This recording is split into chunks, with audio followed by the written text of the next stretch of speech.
ненадежны, не друзья. Этот праздник всегда сопровождается добротой и заботой, поэтому и посыл сказки таков. В рождественские дни необходимо постараться оставить все плохое в уходящем году, а в будущем делать все самое хорошее. Тот, кто дружит с добром, тот всегда получает все самое хорошее и самое чудесное. Подобные праздники для православных детей Республики Министерство по национальной политике, печати и информации организовывает часто. Главное – дать каждому ребенку почувствовать частичку рождественского волшебства.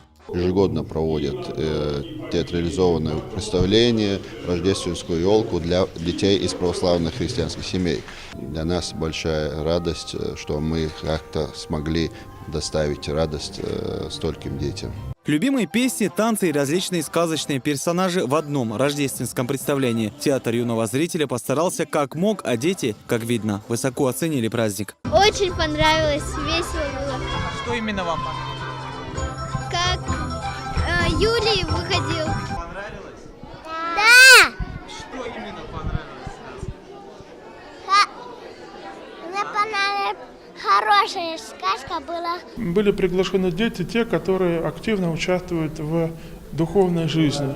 То есть это ученики воскресных школ, это дети, которые несут различные послушания в храмах. Это дети, которые очень активно себя показали в течение года в тех или иных каких-то церковных мероприятиях, конкурсах. Мультяшные герои, которых до сих пор они видели только на экранах телевизоров, в одном зале, на одной сцене. Здесь каждый ребенок смог увидеть своего любимого персонажа. Кот и мышка, и маленькая крошечная малючка. Микки Маусы бывают все, а я вот все умею. Вот я могу превратиться в русалку.